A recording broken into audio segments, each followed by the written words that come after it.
Hello, everyone, and welcome to SuttonsDaze. It is so great to be here. It's so great to see everyone, and I hope that you are having a great August.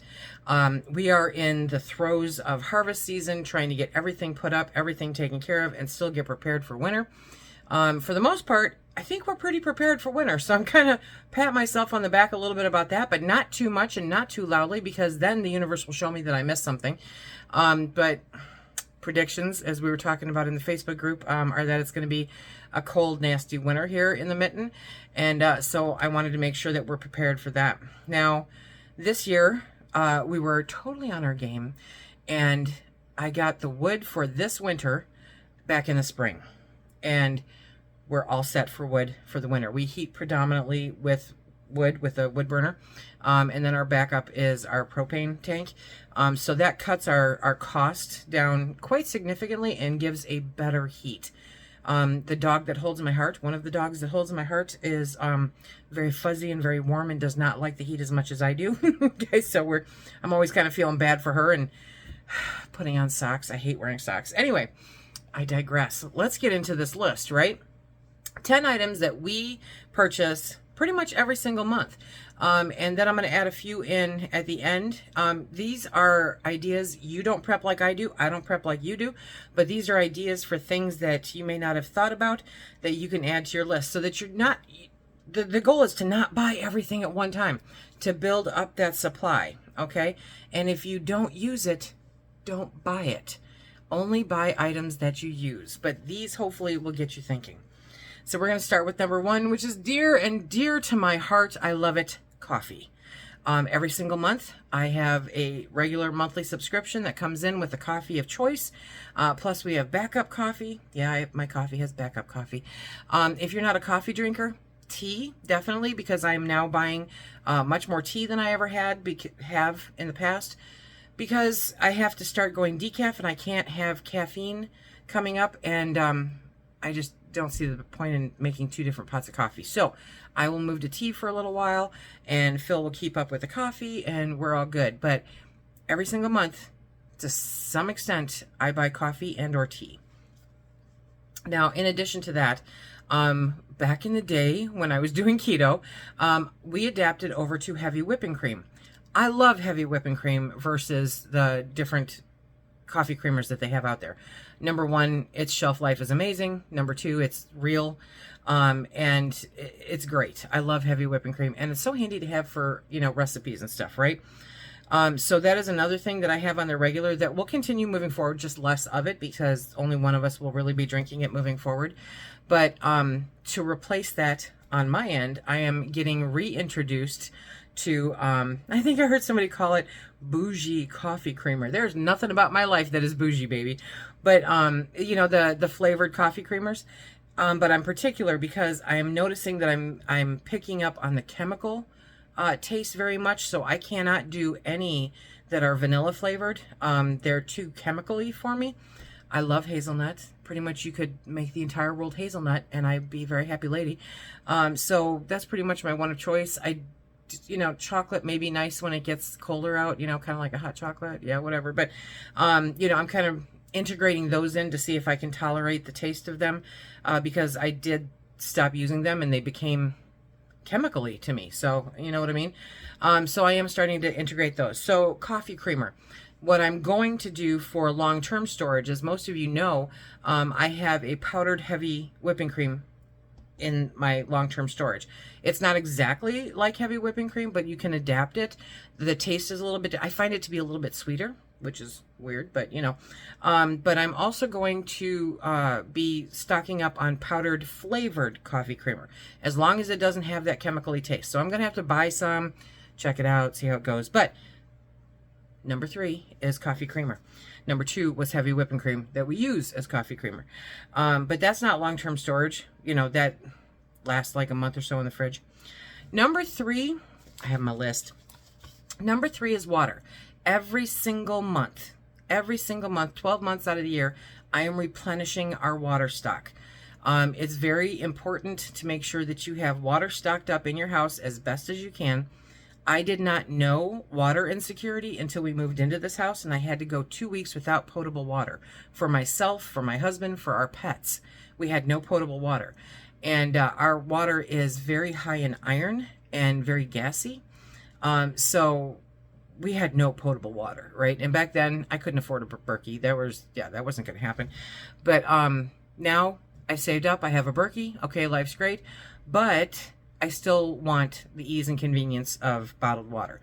Phil drinks them all day long when he's outside. We've got them in the barn. We've got them in the garage. We've got them in the house. They're everywhere, so that they're always easy to grab. I hate the bottles, but again, they're easy and convenient to run around. So I'm trying to justify the bottles someplace. But it doesn't have to be bottles of water. You can get the gallons of water, you know, however best fits your world. But every single month, we get some water. The next item that we get is vitamins. Every single month we get vitamins. Now, I've set it up on Amazon as an auto ship, and it took a little bit of time. You know, it's multiple open tabs on the computer and stuff, because they all have different amounts that you take different amounts every day, and so there's different amounts in the bottles, and you know, it takes a little finessing to get them showing up when they should, when you're running out of the other one. But you can do it, and it saves, if it's just auto shipped like that, it's one less thing that you have to work with. You just automatically figure it out at the beginning. They just keep auto shipping it. You never run out of your vitamins. That's an excellent thing. Be very careful. Do some homework about your vitamins. Talk to your doctor about your over-the-counter vitamins, because you don't want to OD on vitamins. Like somebody I know who ended up taking too much vitamin D. Yeah. So, hey, I haven't had to take any vitamin D for about 4 months now. Be very careful. So that is number 5. Now we're going to move over to number 6, and feminine hygiene items. Every single month. Every single month. You know, there are a multitude of different things that fit into this category. And whether you're of age or not of age, or whether it's just extra protection, or whether it's something you do need every single month, right? Feminine hygiene products do come in handy and can be used if there's a medical emergency. So I highly recommend having those in stock. We do get those every single month just to make sure that we have a supply just in case of an emergency. The next one is over-the-counter medicines. Now, this, you know, I'm not saying go out and buy 12 things in NyQuil.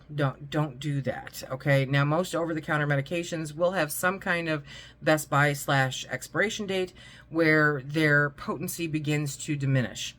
And I've run into this with Benadryl, where I've had it for so long that it just didn't really work the way it's supposed to anymore. So you don't want to overstock on it, but if you just add a little bit, and I mean, consider it seasonally, right? I mean, we're coming up into winter season, so we want things to make it so that if we're not feeling good, we don't have to leave here, drive 12 miles into town during a snowstorm to pick up medication that we might need, you know, for here. We want to get this all ahead of time.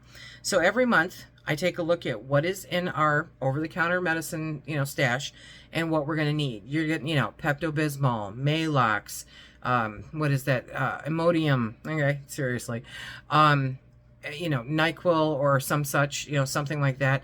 But any over-the-counter medications that you may need, just buy a few every month. Just add them to your shopping list every month. Keep track of what you use. Keep track of what you have.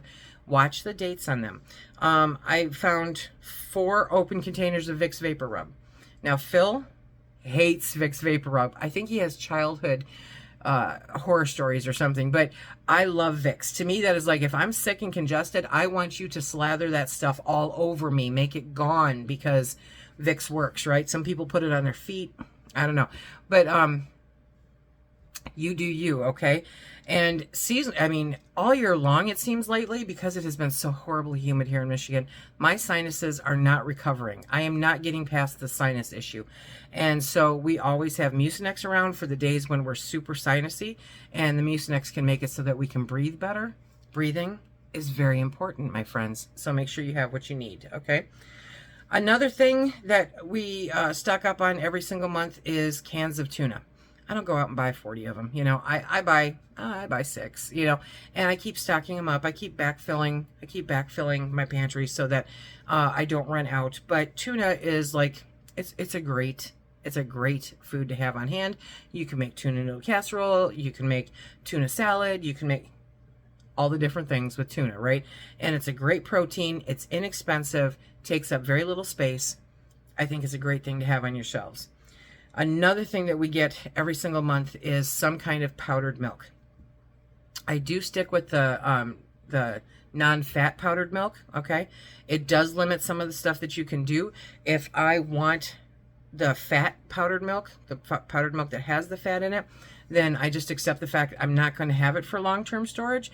And so I will slip one of those in every now and then just to have for if I want to do certain things like make cheese or, you know, that kind of stuff. You need the fat in it. So the non-fat doesn't work for that. But just to have a backup for milk, to add it to bread recipes, to do different things. I love having powdered milk on the shelves.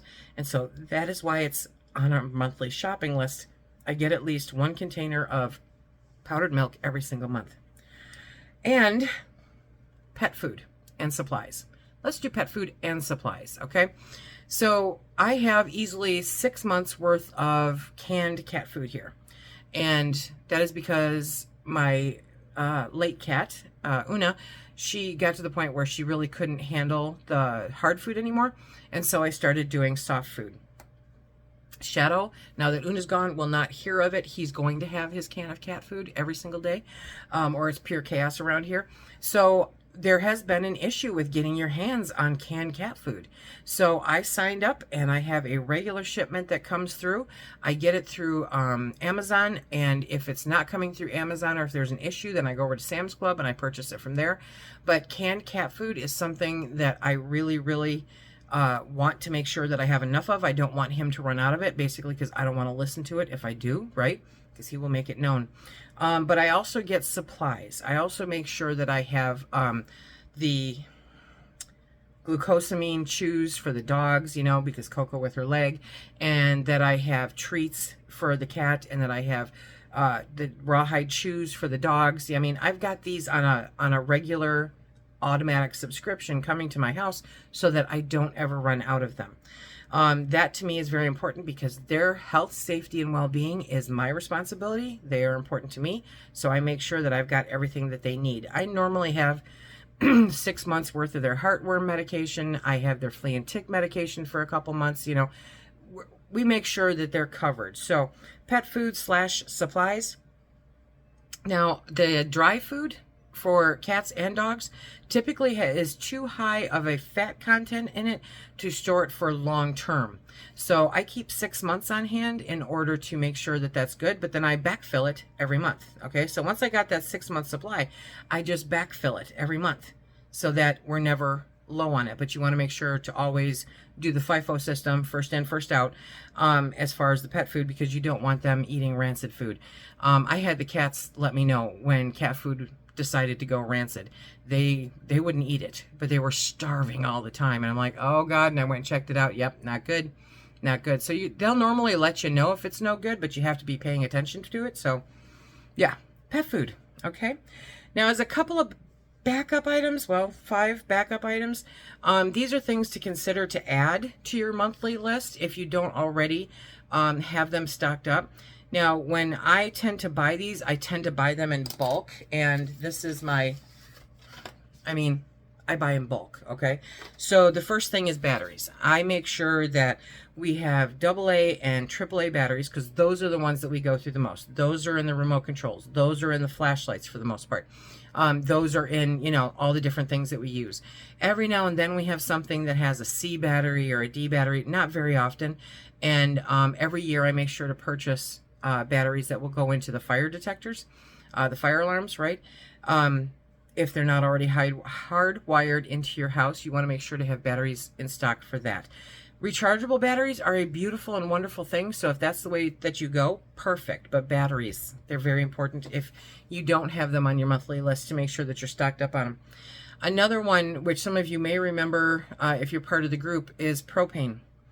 I saw the prices going up, and I said all of the propane, we have like 10, 20-gallon propane tanks, 2 100-gallon propane tanks, and then the big one, you know, that we use for the house. And I said all of the little ones, all of them need to be filled up. And so Phil did. He took all 10 of the 20 gallons and the 200 gallons, and he took them up and had them all filled so that I made sure that we had propane at the house. I don't want to be going for something if there's a shortage. I don't want to be filling all of them up when the price has gone up, which it has, 60 cents. And so propane. You don't have to get the 20 or the 100 or the 75, okay? They have them in little canisters too, and they're much more affordable, so you can definitely do those too, but I highly recommend that if you have anything that uses propane for cooking, a little cook stove or something like that, stock up on some, okay?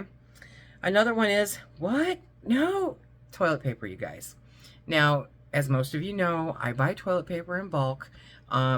We're good, we're set. We were set long before 2020 hit. So it was kind of interesting for me to sit back and watch that all go down. But toilet paper, okay? Stock up on it. Stock up on 2, 3, 4 months. Whenever you go to the store, your monthly trip to the store, pick up toilet paper. It's important, okay? Even if you have a bidet, it's still important. Another thing is rice. We talked about it briefly with the Pantry Pals chat, that rice is the caloric equivalent to energy in an SHTF situation. So we have meats, we have fruits, we have vegetables, we have all of that stocked up, right? But in an SHTF situation, you are going to burn more calories than what that is going to put in. But if you add rice to it, and rice is so easy to, to manipulate. What is the word I'm looking for? It's gone. Gone. Adaptable. You can do all kinds of things with rice. It's a dessert, it's a breakfast, it's a dinner, it's a snack. Rice is the ultimate food, okay? And it's great for long-term storage. So if you don't have it in bulk, I purchase it in bulk. But if you don't have it in bulk, purchase a bag every single month and set it back. Purchase a bag every single month and set it back. White rice, no brown rice, okay? And the other thing is hygiene items. The last thing. Stock up on them. Shampoo, conditioner, toothpaste, toothbrushes, get some extra hairbrushes. Trust me on this one. All of that stuff, deodorant, whatever the case may be. Try to stock up on those hygiene items every single month. Not a whole bunch. You don't have to buy a dozen of each. Buy one of each, because having one extra makes you that much farther ahead than the average Joe. Okay? So it's really important to make sure that you're stocking and then that you're backfilling. These are the 10 items that we purchase every single month to make sure that we don't run out of stuff. What are some of the items that you purchase every single month? Throw them in the comment section down below, because you guys are the brain bank, seriously. And it's fantastic when you all share ideas, because then sometimes you even get me in gear and go, oh, I didn't think about that, So it really helps everybody out if you share. So these are the 10 items that we use. What are your 10 items that you get every single month? Let me know down below. Until next time, everybody, be safe.